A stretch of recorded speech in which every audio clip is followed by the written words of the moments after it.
On September 16, 1963, on Sunday, Victor Charles was hospitalized in Hollywood and was suffering from bronchial pneumonia. He was assessed to be in fair condition after all of the excitement from being a nominee at the 35th Academy Awards and working with Frank Sinatra and Dean Martin. He must have physically collapsed from all the excitement in that short time period. 3 days later, on September 19, 1963, Victor Charles and his agent, Jerry Rosen, were going into business with one another. Apparently, they had organized a film company and they were going to launch their first motion picture comedy titled Barnaby, Appleby, and the Princess. He, of course, was cast in the lead role of the film. Their business adventure and motion picture sadly never happened for Victor Charles. I've looked carefully for the reasons why they didn't produce the film, and I couldn't find any evidence about their promising film company. But I do believe it was directly pointed at the debacle motion picture, The Strangler, that helped to bring it down to a final end. On October 1st, 1963, Victor Charles was being criticized in newspapers throughout America about his disappointing film, The Strangler. Many journalists wrote about the nudity and the murdering of young women in the film. He commented, "I don't think we have to add anything else in the way of shock. The audience will be shocked enough without dwelling on the attire at the time I kill." The reviewers usually also pointed out his weight condition, and he always gave his witty defense in saying, "But I won't change my silhouette. The only style of clothing that fits my physique is a toga. It conceals, it lies. My tailor is coming up from San Diego to survey me for 3 suits. My dinner jacket was getting frayed, so I called him up and told him to cut up a few tenths and make me a new one." When critics questioned him how his career was going, he often said something like this: "I've done about 40 television shows. They have prepared me for the longer, more arduous motion picture roles. I've worked with some fine actors and learned some nasty little scene-grabbing tricks from them. I feel this is a business where individuality is paramount." As we can clearly see, many reviewers can be very nasty to Victor Charles and about his weight, and it would sadly follow him with this type of abuse throughout his career. On November 21st, 1963, there was another dream that never came true, being the project of director Robert Aldrich and Victor Charles assembling a television program series titled Mr. Man. In this production, Victor Charles would be playing the lead role as Mr. Man. This business venture was another stunning clue that something horribly had happened to Victor Charles's acting career. In 1963, it was a very kind year to Victor Charles in forging him into being a credible motion picture actor. Director Robert Aldrich takes most of the credit by casting Bette Davis and Joan Crawford in Whatever Happened to Baby Jane. If Aldrich had cast lesser actresses lacking star power, Victor Charles most likely wouldn't have received an Academy Award nominee for Best Supporting Actor. Robert Aldrich didn't just stop there in 1963 with Whatever Happened to Baby Jane, but he moved quickly into directing Four for Texas. And once again, he cast two of the most popular motion pictures actors in the movie business, Frank Sinatra and Dean Martin. Victor Charles once again was sandwiched between two legendary actors who would help to print his name into Hollywood history. Victor Charles, unfortunately, didn't get rave reviews from his performance in Four for Texas, and neither did the motion picture too. It was a fair film production, but not a blockbuster like Whatever Happened to Baby Jane.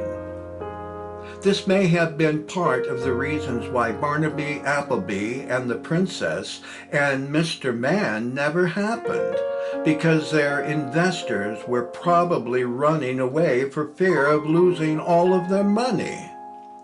The gears that move Hollywood is all about money. In looking back at 1963, it was Victor Charles's greatest accomplishment, and he never matched it ever again. Victor Charles performed in the motion picture The Strangler, and he was the lead actor playing in the role of Leo Kroll. It was released on April 8, 1964, and the producer was Samuel Bischoff. It is my opinion that after Victor Charles was in Whatever Happened to Baby Jane, and he was then jumping into The Strangler, it was an enormous embarrassment to many, and especially after receiving an Academy Award nomination.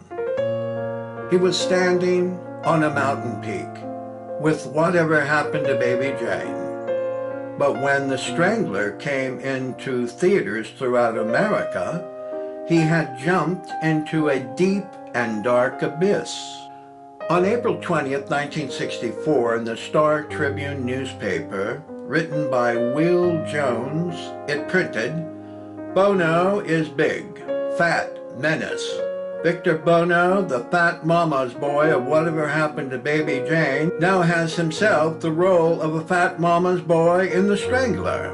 Only this time it is his show, with no big-name stars like Bette Davis and Joan Crawford to grab all the attention. Buono is the strangler of the title.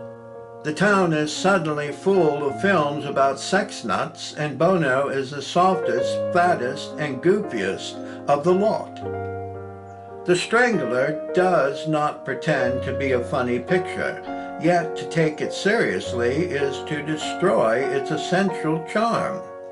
It was obviously designed to let this newest Hollywood discovery, a mountainous blob of method cholesterol, perform an exercise in quivering, sweaty, mincing fatness. The Strangler's big hang-up is that he gets all the jollies from strangling pretty girls with their own stockings. He always takes a toy doll along. Unlike less sophisticated movie monsters of the past, however, he's not inclined to leave the toy doll at the scene.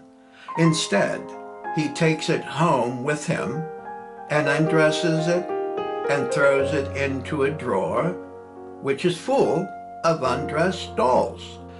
Needless to say, The Strangler wasn't going to be nominated by the Academy Award for Best Picture of the Year. I wish I knew who got the stupid idea that this motion picture vehicle would carry my Uncle Victor Charles onto more success. Did Victor Charles argue with his agent Jerry Rosen to be in that despicable film only so he could have the leading role? Or did Jerry Rosen talk him into doing the film The Strangler? We'll never know why or who made the tragic decision for Victor Charles to play the leading role of a murderer of young women in The Strangler. The momentum he had after Whatever Happened to Baby Jane and for Texas suddenly came to a sluggish halt. I don't believe Victor Charles ever played a murder while acting at the Oak Globe Theater in San Diego, California. He and his agent Jerry Rosen should have known better not to put him in such a vulnerable position of being a murder monster. He was well known at the Oak Globe Theater for his fine comedic and classical performances, but unfortunately, the Strangler typecast Victor Charles for the rest of his career. He spent the rest of his life trying to erase the image he made in that inferior motion picture. The horrific damage made to Victor Charles's character didn't end there, and he was in the Akron Beacon Journal newspaper in Akron, Ohio on April 23, 1964, written by Dick Shippey, and it printed, "Caught but not in time.